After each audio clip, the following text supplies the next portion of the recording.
বাদ দিও না। তবে ব্যবসা করুন লাগবো 2 নম্বরই করুন দিত না। ব্যবসার মধ্যে 2 নম্বরই আছে না? ব্যবসার 2 নম্বরই কারে কয়? 1 কেজির মধ্যে 100 গ্রাম কম দেওয়া, এটা হচ্ছে 2 নম্বরই। 10 টাকা দাও জিনিস আন না, মানুষের লগে কয় 20 টাকা দানছি। তুমি লাভ দিলে দেও, না দিলে না দাও। তুমি বন্ধু মানুষ, দাও 20 টাকাই দাও, লাভ লাগতো না। কিন্তু ইন্দা মারিয়ে দিছে 10 টাকা। ঠিক কিনা? তুমি কয় মিথ্যা কথা বললাম, ব্যবসা করছে, এটা সুন্নত না। আমার ভাইরা, আমার বন্ধুগণ, দেখবেন মাছের বাজারের মধ্যে আপনি মাছ কিনছেন 2 কেজি, 150 গ্রাম মেরে দিছে, 200 গ্রাম দিছে আলায়া, ঠিকই 20 গ্রাম আলায়া দিছে, কিন্তু হিন্দা মেরে দিছে, আপনি কইতে পারবেন না। ঠিক কিনা? এরকম আছে না নাই? দানের ব্যবসায়ী কাছে 5 কেজির মধ্যে 7.5 কেজি নাই গাম, লাভের লাভ করে বাপটা। ঠিক কিনা? তুমি আমার ভাইরা, আমার বন্ধুগণ, নবীজি ডাক দিয়ে বলেন, ও আমার সাহাবী, ব্যবসা করা, আর এই ব্যবসাটা সুন্নত তরিকায় করতে হবে।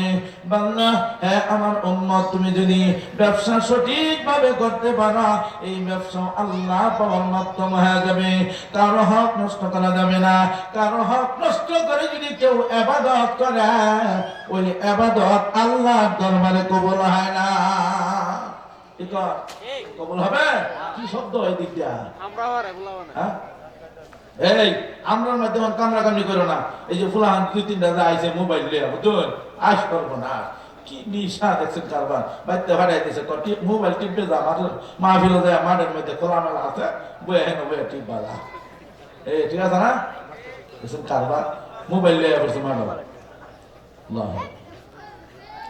আমার ভাইরা, আমার বন্ধুগণ, রাসূলুল্লাহ সাল্লাল্লাহু আলাইহি ওয়াসাল্লাম বলেন, বান্দার হক নষ্ট করে কেউ যদি ইবাদত করে, তার ইবাদত আল্লাহর দরবারে কবুল হয় না। হযরতে ইব্রাহিম আদহাম রাহমাতুল্লাহি আলাইহি, আল্লাহর বহুত বড় একজন বুজুর্গ, আল্লাহওয়ালা বুজুর্গ ছিলেন। উনি ছিলেন বাদশা, শান শৌকতে দিন কাটাইতেন। বাদশাহী শাহবাদ দিয়া আল্লাহকে পাওয়ার জন্য বের হয়ে গেছেন। আল্লাহকে পাইছেন। আল্লাহ বলি গভীর রজনীতে নামাজ পড়ে, পিছনে 2 জন কথা বলে, দেখ আল্লাহ বলি ইব্রাহিম আদহাম নামাজ পড়ে, তার নামাজ আল্লাহর দরবারে কবুল হয় না। কেন কবুল হয় না? মক্কার বাজারে এক দোকান থেকে খেজুর কিনছি, 2টা খেজুর এমনি নিছেন টেস্ট করণের জন্য, ওই 2টা খেজুরের টাকা দেয় নাই। এই কারণে তার ইবাদত আল্লাহর দরবারে কবুল হয় না। এরকম টেস্ট করেন না লোকানটার মধ্যে আছে না নাই? বাজারে যায়, দেখুন যে বাদামের দোকানের সামনে একবার আইসে, বাদামের তো লইয়া চুস করে টিপ দেওয়া হতে আছে। ঠিক কিনা? বড়ের দোকান, বড়ই মলা একটু আইটা দিয়ে যায়, বড়ই এই দোকান টেস্ট করতেছে, ওই দোকান টেস্ট করতেছে, 10 দোকান বেড়া টেস্ট করার পরে বেড়ার বড়ই খাবার 3 মিনিটে গেছে। ঠিক কিনা? পরে আর কিনা না? এরকম আছে না নাই? যেরকম এ ভাই, তুমি যে টেস্ট করলা, অনুমতি নিয়ে টেস্ট করো নাই, এ ভাই একটা বড়ের টাকাও কিন্তু সে পাবে। আমার আল্লাহ রাব্বুল আলামিন বলেন, বান্দার হক নষ্ট করা যাবে না। আল্লাহর ওলির শরণ হয়ে গেছে।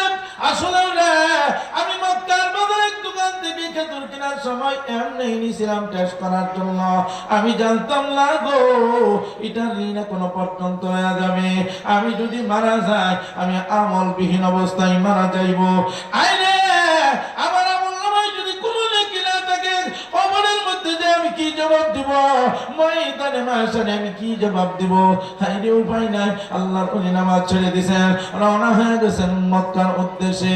এইভাবে যাইতে যাইতে যাইতে যাইতে 300 মাইল হাঁটছেন। দেখেন ওই দোকানের মধ্যে বৃদ্ধ লোক নাই, একজন যুবক বসে আছে।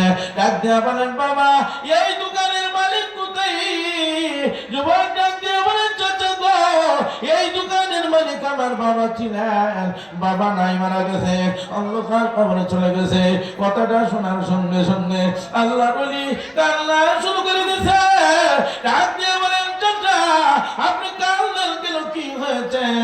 বাবা রে, তোমার বাবার দোকান থেকে খেজুর নিয়েছিলাম, 2টা খেজুর এমনি নিয়েছিলাম টেস্ট করার জন্য। জানতাম না গো এটা ঋণ এখনো পর্যন্ত না যাবে। ও বাবা, এই জন্যে আমার নামাজ রোজা হজ যাকাত জিকির আজকার কোন আমল আল্লাহর দরবারে কবুল হয় না। আমি যদি আমলবিহীন অবস্থায় মারা যায় আমি কি জবাব দিব? এই জন্যে আমি আসলাম ঋণ পরিশোধ করার জন্য। জিকির করি লা ইলাহা ইল্লাল্লাহ, লা ইলাহা ইল্লাল্লাহ, লা ইলাহা ইল্লাল্লাহ, লা ইলাহা ইল্লাল্লাহ। দুনিয়া আমরা আমরা কলা ফলায় জায়গা দুনিয়া এই কাজ করে না কেউ। আজুরে লা ইলাহা ইল্লাল্লাহ, লা ইলাহা ইল্লাল্লাহ, লা ইলাহা ইল্লাল্লাহ, লা ইলাহা ইল্লাল্লাহ, লা ইলাহা ইল্লাল্লাহ, লা ইলাহা ইল্লাল্লাহ, লা ইলাহা ইল্লাল্লাহ।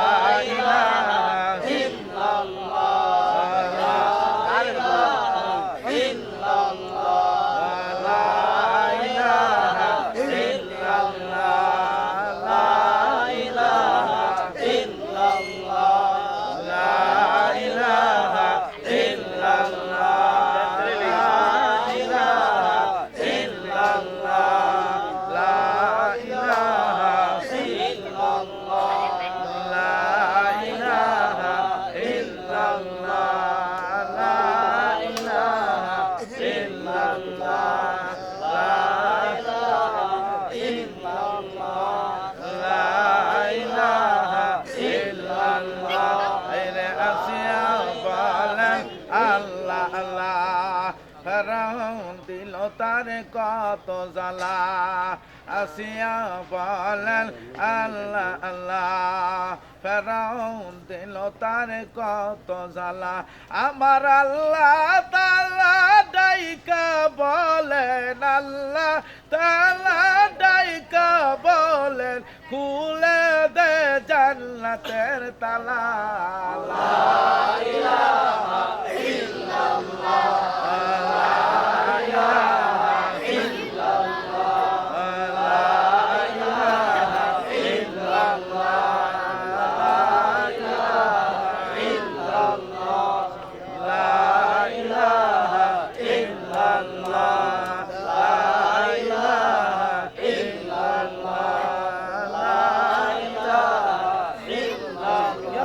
জেনারেটর কই? ইল্লাল্লাহ ইল্লাল্লাহ, লা ইলাহা ইল্লাল্লাহ, সুবহানাল্লাহ ওয়ালহামদুলিল্লাহ, লা ইলাহা ইল্লাল্লাহ। আরো জোরে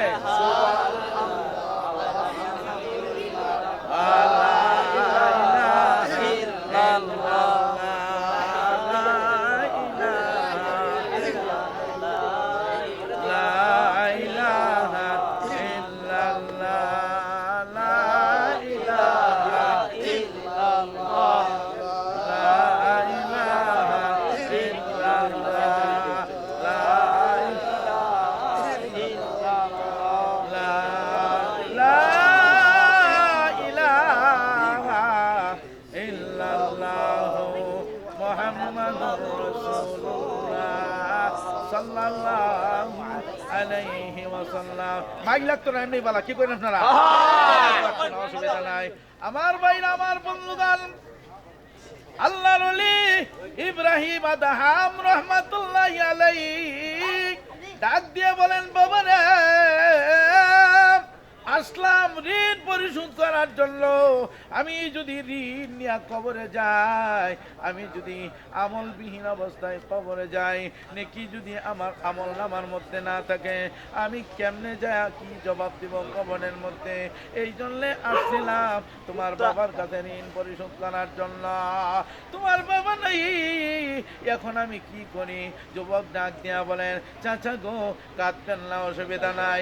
আমরা দুই ভাই, দুই ভাই দুইটা খেজুরের মালিক। কয়টা খেজুরের মালিক? আমরা দুই ভাই দুইটা খেজুরের মালিক, একটা খেজুর আমি মাপ করে দিলাম, আর একটা খেজুরের মাপ যদি আনতে চান এখান থেকে হাইটা হাইটা আরো 300 মাইল যাওয়া লাগবে। কয়শো মাইল জোরে কন? আগে হাসে কত মাইল? 300 মাইল, পরে আরো 300 মাইল। আল্লাহর ওলি ডাক দিয়ে বলেন, বাবা রে 300 মাইল কেন? যদি আরো বেশি হাঁটতে হয় আমি হাঁটতে রাজি, এরপরেও আমি ঋণ নিয়ে কবরে যাইতে রাজি না। সুবহানাল্লাহ। সুদের মধ্যে যদি গইল মারে তাহলে কাম এই কামটা তা না হয়। হ্যাঁ দুলুক বায়ারা, হ্যাঁ যদি কারেন্ট আসে তো আসলো, না আসলে ওখানে থাকবো যেন সাথে সাথে 30 সেকেন্ডের মধ্যে যেন স্টার্ট হয়ে যায়। কি করেন আপনারা? আমার ভাইরা, আমার খারাপ হইতেছে, কষ্ট লাগতেছে, কষ্ট লাগলে খালি কইবেন বক্তারা ডাক মারবা মায়া হবো, অসুবিধা নাই। আমার ভাইরা, আমার বন্ধুগণ, যুবক ডাক দিয়ে বলেন 300 মাইল হাঁটতে হবে, অসুবিধা নাই, আমি 300 মাইল দুনিয়াতে কষ্ট করতে রাজি। আল্লাহর ওলি রওনা হয়ে গেছেন, আরো হাঁটলেন 300 মাইল, হাইটা হাইটা যুবককে খুঁজে বের করলেন, ডাক দিয়া বলেন, বাবা দুইটা খেজুর তোমার বাবা আমার কাছে পাইতো, টাকা দেই নাই, একটা খেজুরের দাবি তোমার ভাই ছেড়ে দিছে, আরেকটা খেজুরের দাবি ছাড়ানোর জন্য তোমার কাছে আসলাম, বলো তোমাকে কত টাকা দিতে হবে? যুবক ডাক দিয়া বলেন, চাচা গো, কত টাকা পয়সা কত খেজুর আমার দোকান থেকে মানুষ খায়, এটা টাকা দেওয়া লাগবে না, যান মাফ করে দিছি। আল্লাহর ওলি মাপ নিয়ে রওনা হয়ে গেছেন বাড়িতে। গভীর রজনীতে আবার নামাজ পড়ে পিছনে দুইজন কথা বলে, দেখ দেখ আল্লাহর ওলি নামাজ পড়ে অতীতে যত ইবাদত ঝুলন্ত অবস্থায় ছিল সব ইবাদত আল্লাহর দরবারে কবুল হয়ে গেছে। তাহলে বোঝা গেল বাইরে অন্যের হক নষ্ট করে যদি আমরা আমল করি, নামাজ পড়ি, নামাজ কবুল হবে না। ঠিক কিনা জোরে কান? কারা কারা আজন মানুষের টিয়া মেরে দিন।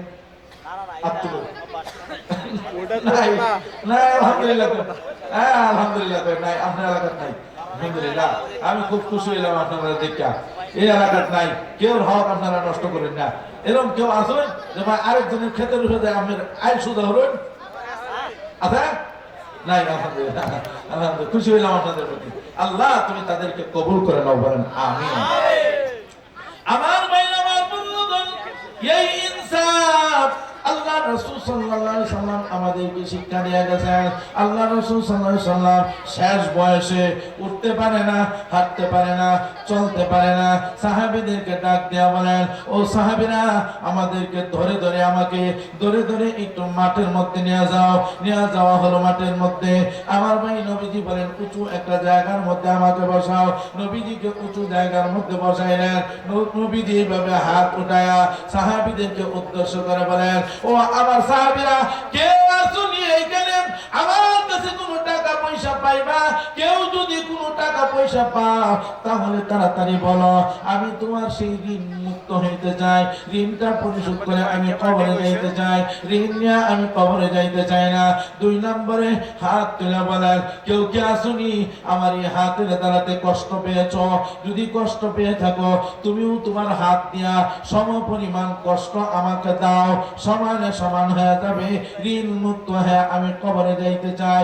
কেউ কি আসুনি এই জবানের দ্বারাতে কেউ কষ্ট পেয়েছ? কেউ যদি জবানের দ্বারাতে কষ্ট পেয়ে থাকো তাহলে বলো, তুমিও তোমার জবান দিয়া সম পরিমাণ কষ্ট আমাকে দাও, আমি ঋণ নিয়ে কবরে যাইতে চাই না। আল্লাহু আকবার জোরে বলেন না আল্লাহু আকবার। যিনি হলেন দুজাহানের সরদার, আল্লাহ যাকে দুনিয়াতে সমস্ত মানুষের রহমত হিসেবে আল্লাহ এই দুনিয়াতে প্রেরণ করেছিলেন, যার কোনো গুনাহ হতে পারে না, ওই নবী বলেন ঋণ নিয়ে কবরে যাইতে চায় না। আর আপনি আমি সলিমুদ্দিন কলিমুদ্দিন রহিমউদ্দিন আমরা যদি বলি যে আমরা ঋণ নিয়ে কবরে যাব, এরপরেও মাপ পাওয়া যাব, এটা কোনোদিন আপনি কল্পনাও করেন না। আমার আল্লাহ ডাক দিয়ে বলেন, হে বান্দা, বান্দার হক নষ্ট করে যদি কবরের মধ্যে আও, হে বান্দা, আমি আল্লাহ কিন্তু তোমাকে মাপ দিব না, তার কাছ থেকে মাপ নিয়ে আসতে হবে। কে বলছেন? আল্লাহ। আল্লাহ বলছেন। আর এখানে আপনি আমি তো এটা আল্লাহ নিজে বলছেন যে আমি আল্লাহ তোমাকে মাফ দিব না, মাফ তার কাছ থেকে আনতে হবে যার হক তুমি নষ্ট করেছ। সুবহানাল্লাহ। আমার ভাইরা, আমার বন্ধুগণ, নবীজি ডাক দিয়ে বলেন, ও আমার উম্মতেরা, ও আমার সাহাবীরা, কেউ কি আছেন? একজন সাহাবী দাঁড়ায় গেছেন, ইয়া রাসূলুল্লাহ, ইয়া হাবিবাল্লাহ, ও নবীজি আমি আপনার কাছে 3 দিরহাম পাবো। কেমনে পাবা? নবী গো, একদিন আপনার কাছে ভিক্ষুক আসছিল, ভিক্ষুক আসার পরে আপনার কাছে টাকা ছিল না, আমার কাছ থেকে হাওলাত নিয়া কর্জায় হাসানা নিয়েছিলেন। নবীজি বলেন তাড়াতাড়ি তার টাকাগুলি দিয়ে দেওয়া হলো। আর একজন দাঁড়ায় গেছে, ও নবীজি আমি আপনার কাছে পাবো। কি পাইবা নবী গো? আপনি যখন যুদ্ধের ময়দানে যুদ্ধ করতেছিলেন, আপনি ঘোড়ার পৃষ্ঠে ছিলেন, হাতের মধ্যে ছিল চাবুক, চাবুকটা আপনি ঘুরাইতেছিলেন, ওই চাবুকের আঘাত আমার পিঠের মধ্যে লাগছিল, ওই ঋণটা কিন্তু আপনি পরিশোধ করেন নাই। নবীজি হযরত আলীকে ডাক দিয়া বলেন, তাড়াতাড়ি ফাতেমার ঘর থেকে আমার চাবুকটা নিয়ে আসো। ভাইরা তাড়াতাড়ি গেলেন চাবুক আনার জন্য। ফাতেমা জিজ্ঞাসা করেন, চাবুক দিয়ে কি হবে? নবীজি ঋণ পরিশোধ করবে। এক সাহাবীকে অসতর্ক অবস্থায় আঘাত করেছিলেন, এই জন্য আজকে সেই সাহাবীও নবীর পিঠে আঘাত করে আজকে ঋণ পরিশোধ করতে চায়। জোরে কন্যা আল্লাহু আকবার। আমার ভাইরা, আমার বন্ধুগণ, ফাতেমা ডাক দিয়ে বলেন, হাসান হুসাইন কইরে তোরা, কে জানি রে আমার বাবার পিঠের মধ্যে আঘাত করবে। হাইরে আমি তো সহ্য করতে পারবো না, যারে তাড়াতাড়ি যা, তাড়াতাড়ি যা, যত আঘাত করবে তোদের পিঠে যেন করে, সাবধান আমার বাবার পিঠে যেন কেউ আঘাত না করে।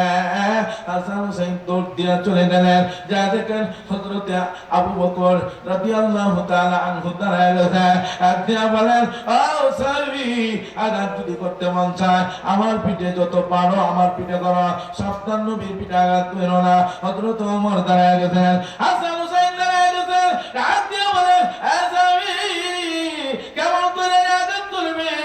যেই নবীর শরীরের মধ্যে মশা মাছি বসা আল্লাহ হারাম করে দিয়েছে, ওই নবীর পিঠে কেমনে আঘাত করবি? যত মন চায় আমাদের পিঠে আঘাত করা। নবী ডাক দিয়া বলেন, আবু বকর, হাসান হুসাইন সরে যা, অপরাধ করে আমি করেছি, আমার পিঠে আঘাত করে আজকে আমি ঋণ মুক্ত হয়ে কবরে যাইতে চাই, ঋণ নিয়ে আমি কবরে যাইতে চাই না। আল্লাহু আকবার জোরে বলেন না। নবীজি ডাক দিয়া বলেন, সাবিরে তাড়াতাড়ি আমার পিঠে আঘাত করে আমাকে ঋণ মুক্ত করে দাও। পিঠটা আঘাত যখন দিলেন, আমি ডাক দিয়া বলেন, নবী গো, যেদিন আপনি আমার পিঠে আঘাত করেছিলেন ওই দিন আমার পিঠটা কাপড়বিহীন অবস্থায় ছিল, পিঠটা খোলামেলা ছিল। নবীজির সঙ্গে সঙ্গে কাপড়টা টান দিয়া এইভাবে পিঠটা খোলামেলা করে দিলেন। আল্লাহু আকবার। সাহাবী নবীজির পিছনের দিক দিয়ে যা চাবুকটা জমিনের মধ্যে ছেড়ে দিলেন, দুইটা হাত নবীজির বগলে নিচ দিয়ে এইভাবে নবীকে জড়ায়া ধরলেন, পিঠের মধ্যে চুম্বন করতে শুরু করলেন। ইয়া রাসূলুল্লাহ, ইয়া হাবিবাল্লাহ, এত বড় বেয়াদব তো আমি হই নাই, আমি আপনাকে আঘাত করতে পারি না। আমি আঘাত করতেছিলাম কিয়ামতের ময়দানে, আমার আল্লাহ যদি আমাকে জিজ্ঞাসা করে, বান্দা কি নিয়ে আইছো, আমাকে তাড়াতাড়ি দেখাও, কি দেখাইবো? আমার আমল তো আল্লাহর দরবারে কবুল নাও হইতে পারে, এই জন্যে আমি ওসিলা তালাশ করতেছিলাম, আমি আল্লাহর সামনে কি পেশ করব।